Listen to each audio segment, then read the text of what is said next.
வணக்கம், நான் சுதர்ஷன் மகேஷ். லோக்சபா தேர்தல் நடந்து முடிஞ்சு ரிசல்ட்லாம் வந்து பதவியேற்று அமைச்சர்களுக்கு இலாக்காக்கள் எல்லாமே ஒதுக்கப்பட்டதுக்கு அப்புறமாவும் இன்னமும் தொடர்கதையாக இருக்கக்கூடிய ஒரு விஷயம் அப்படின்னு பார்த்தோம்னா அயோத்தியா தொகுதியில் பாஜக தோல்வி அடைந்தது.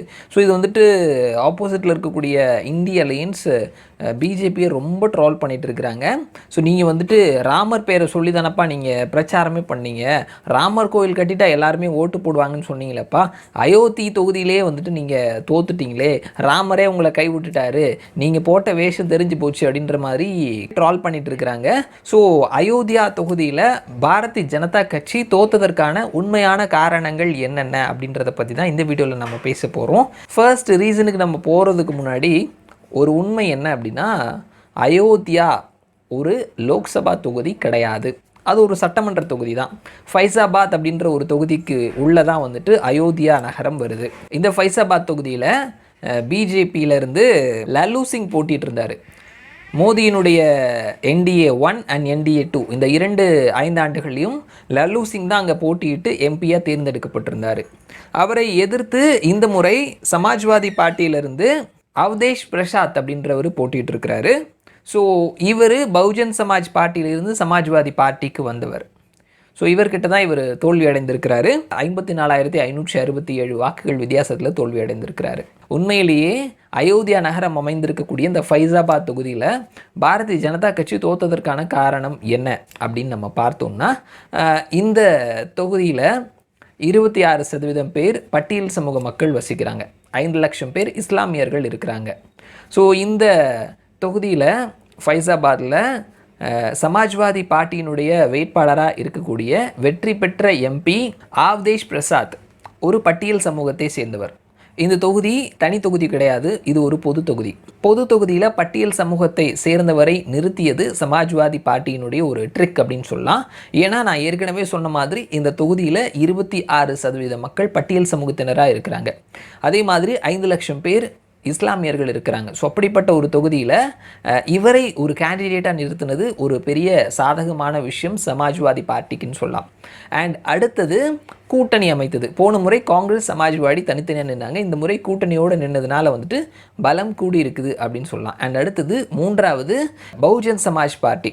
சமாஜ்வாதி பார்ட்டிக்கும் பிஜேபிக்கும் இருக்கக்கூடிய வித்தியாசம் 50,000 இருக்குது அப்படின்னா பகுஜன் சமாஜ் பார்ட்டி 46,000 வாக்குகள் வாங்கியிருக்கிறாங்க. ஸோ பகுஜன் சமாஜ் பார்ட்டி எந்த தொகுதியிலுமே வெற்றி பெறல. ஸோ அவங்க பிஜேபி கூட அலையன்ஸில் இருந்திருந்தாங்க அப்படின்னா அயோத்தியா நகரம் இடம்பெற்றிருக்கக்கூடிய ஃபைசாபாத் உட்பட பல தொகுதிகளை கைப்பற்றி இருக்கலாம்.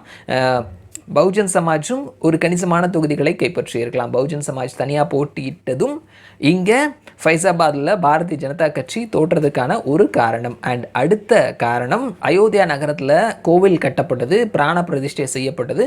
அந்த கோவில் கட்டக்கூடிய அந்த நேரத்தில் அந்த நகரமே ஒரு வேறு லெவலுக்கு எடுத்துகிட்டு போகிறாங்க, ஏர்போர்ட் கொண்டு வந்தாங்க அப்படின்னு சொல்லிட்டு பல மாற்றங்கள் பல முன்னேற்றங்கள் நடந்ததை நம்ம பார்க்க முடிஞ்சது. ஸோ அந்த நேரத்தில் அங்கே இருக்கக்கூடிய லோக்கலில் சிறு வியாபாரிகள் வைத்திருப்பாங்க இல்லையா, அவர்களினுடைய இடங்கள் நிலங்கள் எல்லாமே எடுக்கப்பட்டது. ஸோ அவர்களுடைய தொழில் பாதிக்கப்பட்டது அப்படின்னு சொல்கிறாங்க. ரோடு விரிவாக்கம் பண்ணுறது, நிறைய ரெசிடென்சிஸ் வர்றது, நிறைய ஹோட்டல்ஸ், இந்த மாதிரியான தொழில்கள் வருது. ஸோ இதற்காக நிலம் பறிக்கப்பட்டது அப்படின்றது ஒரு காரணமாக சொல்கிறாங்க. அதனால் அங்கே இருக்கக்கூடிய சிறு தொழில் பண்ணுறவங்க மிகப்பெரிய அளவில் பாதிக்கப்பட்டிருக்கிறாங்க அப்படின்ற ஒரு ரீசன் சொல்லப்படுது. இந்த நேரத்தில் நான் ஏற்கனவே சொல்லியிருந்த மாதிரி இந்த ஃபைசாபாத் தொகுதிக்குள்ள 5 சட்டமன்ற தொகுதி இருக்குது.